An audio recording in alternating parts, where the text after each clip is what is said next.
alone together is disastrous for a marriage. Oh, isn't that the truth? But we've encountered so many couples who live together, but they're dreadfully and horribly alone. Oh, alone and lonely. Healing that heart of your marriage requires identifying the thoughts and actions that lead to the separation, and then being able to forgive and also being able to reconcile. And that's tough because for many couples, they don't even remember how this got started in the first place. Isn't that tragic? It's been going on so long, and it's become such a habit of life, they don't even remember how they got here. You may be one choice away from a thriving marriage. Welcome to the Operation Thriving Marriage podcast with Brian and Jennifer Harvey. So, hey, Brian and Jennifer Harvey here with Operation Thriving Marriage podcast. Thanks, guys, for joining us. This episode, sweetheart, it was inspired by a couple of Facebook pictures. Mm-hmm. And so, you remember the first one, and we're going to talk through this. I will link this in the show notes so you guys can see the pictures we're talking about, and hopefully when you see this, they're still available on social media or whatever. But the first one, it's this couple, and they're sitting on a couch. And they're sitting facing away from each other, opposite sides. It's a cartoon. And their brains are coming out of their ears. And they've got boxing gloves on. And their brains are in the middle of a fight. While their hearts are coming out of their chest, reaching out, trying to hug each other. Aww. And you see this kind of this fight, this argument intellectually, while their hearts are just want to be loved. And this other one is a sculpture, and I don't know where the sculpture is, but it's this sculpture. It's two adults back to back, curled over, their arms around their legs, their heads on their knees, like they're crying. Kind of like in the fetal position there. Yeah, except sitting up. Yeah. And then you can see into them in the sculpture, and there's two children inside that are reaching out towards each other, trying to be loved. And we saw these two pictures. This was quite a while ago, from when we're recording this, when we saw these pictures, something we wanted to talk about, because I think they so beautifully picture what it's like when we're dealing with hurts and pain in marriage and how they affect our relationship. Well, sure. It talks about that kind of lack of connectivity, and the heart of marriage is the two becoming one. So if we have that lack of connectivity, there's going to be a lot of hurt in there because our heads and our egos can create that emotional distance that can arise in our marriages. And, you know, we can talk through a few things that cause this and have to do with this. Of course, that's going to be our negative thoughts and attitudes. And that could be negative thoughts directed at our spouse, or a lot of times it's negative thoughts and attitudes directed at ourselves and our own feelings of insecurity or imposter syndrome or not being good enough. Not just directed outward, but also direct inward, that can really hurt our marriages. Absolutely. And it can also be our pride that can cause distance and negativity, just that ego getting in the way of having that fulfilling relationship and stopping that connection from happening.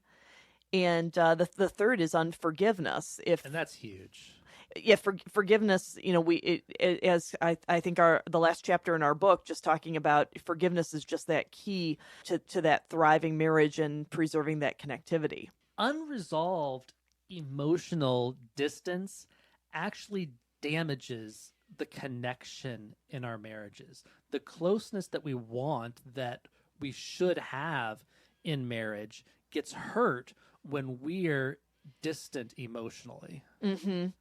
And it causes that damage to that connection. And it just seems like the heart of many marriages today is hurting or injured or is really in need of resuscitation before it's too late. Because of that emotional distance, yeah. Exactly. And I think it's important to just kind of hearken everything just kind of back about marriage to the garden in Genesis. The first problem that God observed in creation was that the man was alone. Everything else was good. It's just that the man was alone, and that was a problem.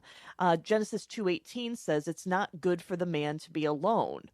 So emotional distance in marriage recreates that aloneness, which is not and is never good. And during the pandemic, there's kind of this rallying cry as we were dealing with being separate, right? And having to have that physical distance to prevent the spread of disease and things.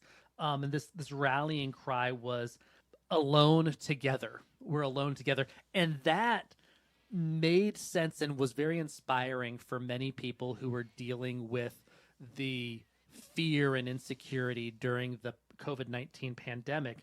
Alone together is disastrous for a marriage. Oh, isn't that the truth? We've encountered so many couples who they live together, but they're dreadfully and horribly alone. Oh, alone and lonely. And healing that heart of your marriage requires identifying the thoughts and actions that lead to the separation, and then being able to forgive and also being able to reconcile.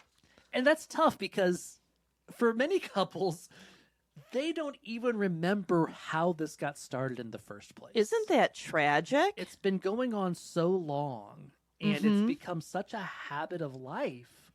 They don't even remember how they got here. You know, we say in our podcast all the time, you might be one choice away from a thriving marriage. And I think that this is that choice, the choice to step out of that kind of pattern.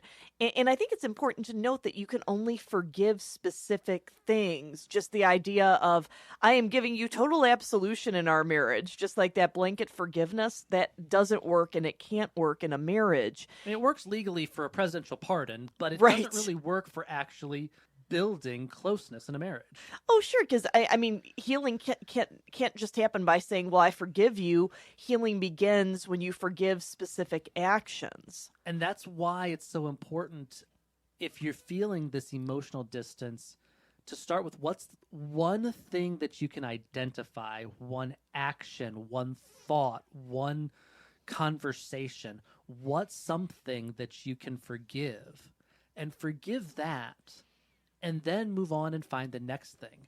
And it's kind of like those Russian dolls, right? The stacking dolls where you take it apart. There's a smaller one inside, smaller one inside. Sure. Right? You got to keep taking it apart, forgive that thing, and then move on to the next thing and move on to the next thing as well. But you've got to identify the specific things that you need to forgive, and then you need to actually forgive. And so as we talk about forgiveness, though, I think there's a couple of myths regarding forgiveness that we should address real quickly. Oh, sure. And I'll jump into those, which is, here's our first myth. Forgiveness is forgetting. It's Absolutely not.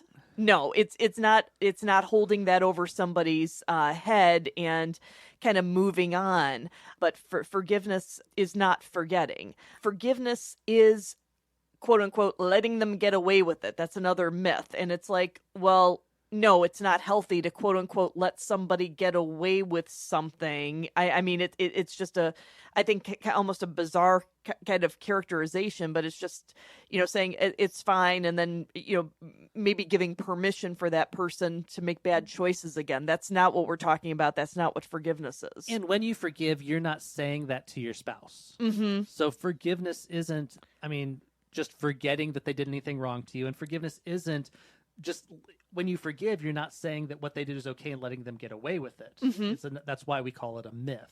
Oh, sure.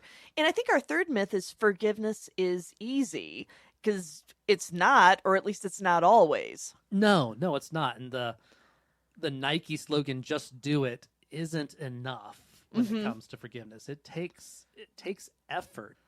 It's not mental gymnastics. It involves your heart, your emotions, your mind. It involves all of that inside you, the who you are. And while I feel like you decide to forgive, it's not just a decision. It can be a process. Absolutely. And that's healthy. Yeah. And so to start with, forgiveness is letting go of feelings of anger, resentment, or desire for revenge. You've got to actively let go of those feelings. And that's something that takes work. It's not just in a moment in time when it's something that hurts you by someone who is close to you. Mm-hmm. And so starts with controlling your thoughts, taking your thoughts captive, as Paul says in Romans. Don't allow yourself to dwell on thoughts of anger, resentment, or revenge. Don't stew in them. Acknowledge them. Say, okay, I have these thoughts. I'm feeling these feelings. Acknowledge that those thoughts are there, and then choose to think something else. And we recommend choosing to think about the positive characteristics of your spouse, choosing to think lovingly, but control those thoughts. Don't let your mind take you to those places of anger and revenge and resentment. Absolutely. And I think it's a good idea as well to think about ways that you want to bless your spouse on a going forward basis. You're thinking of how your spouse has blessed you, but also ways that you'd want to bless your spouse on a going forward basis. And it's important too to pray for your spouse in your marriage. Pray positive things, not that God will repair your very broken spouse, right? Because that's coming from a very condescending place. Well, that's just stewing in the anger, revenge, and resentment. It's like, oh, Sure. God, you go fix them because it's like, no, but pray for good things for them, not that God will make your spouse better for you. Right. That's not Pray, praying for your pray spouse. blessings upon your spouse. And again, if there are problems in the marriage, you want to pray for the marriage to be repaired. And if there's some issues that you two individually need to address, that's something that can be done. But pray for that, not again from that condescending place that your spouse be quote unquote fixed or repaired there. It's possible because we have been forgiven that we can forgive our spouse. The Holy Spirit in you empowers you to forgive, even though it is an unnatural and very countercultural act. It's interesting how much people value being forgiven and how little they value forgiving. Yeah, it comes out of our selfishness, right? Right. And so it's not natural to let go of that anger and that hurt. Mm-hmm. In some ways, it kind of feeds our ego, and we Mm-hmm. get an emotional hit off of Sure. it, which makes it really difficult to do. But by the grace of God, through the power of the Holy Spirit, and because we have been forgiven and we know what it feels like to be forgiven, we have the ability to obey that command Mm-hmm. that Jesus gave us to forgive. It says, forgive everyone. And of course, that includes our spouse. Oh, sure. Just as the Lord has forgiven you, so you also are to forgive others. But that forgiveness in a marriage, of course, needs to be followed up by reconciling, that reconciliation. And a first step to that is recognizing that reconciliation is not the same thing as forgiveness. Just because you've forgiven someone doesn't mean that you've reconciled with them. See, forgiveness is required, reconciliation is best, but it's not always possible. But to continue in a thriving marriage, both forgiveness and reconciliation need to happen. We recognize that reconciliation may not always be possible after an affair or after abuse. If there's a case of addiction, affair, or abuse, reconciliation usually requires outside qualified help. Yes, if you're dealing with any of those, addiction, an affair, or abuse, seek professional counseling. Someone who has the training, the experience, and unless your pastor has that specialized experience and training, we highly recommend you go to someone else. Pastors are amazing, wonderful theological teachers, but don't always have the training or experience to help through these very difficult, specific things.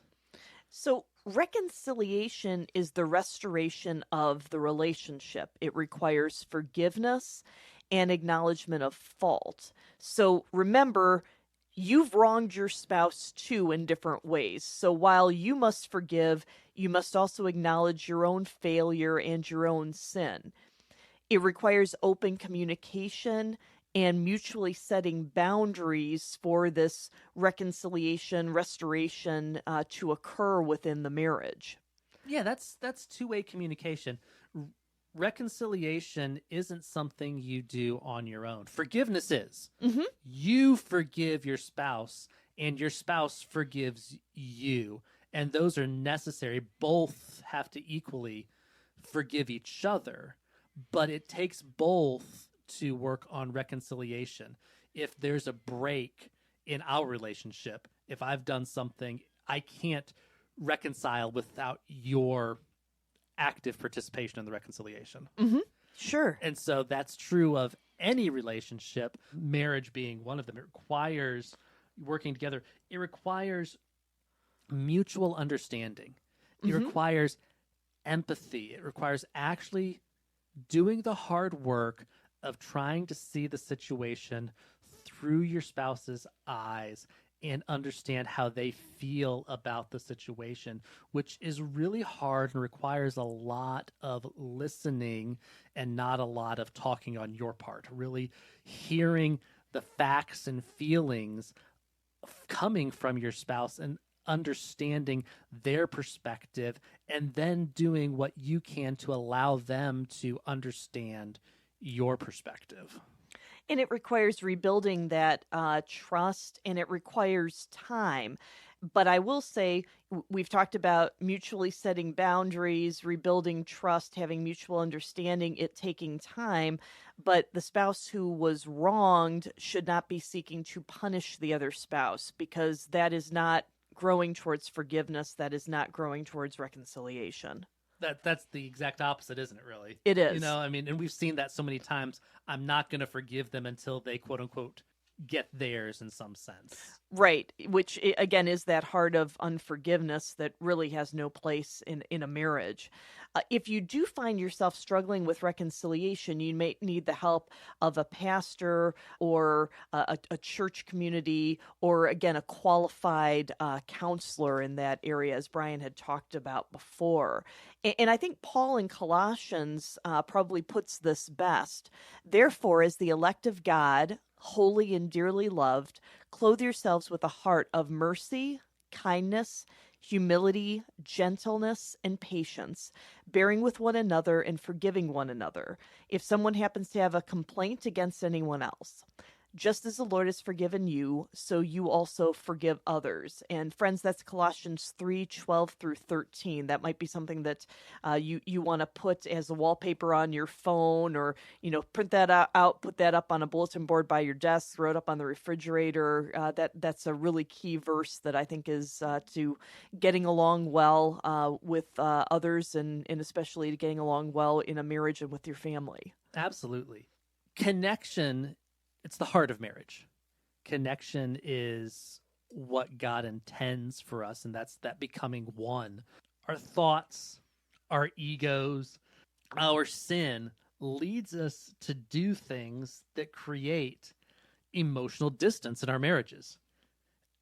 This distance hurts the heart of our marriage. It hurts our marriage. It does damages.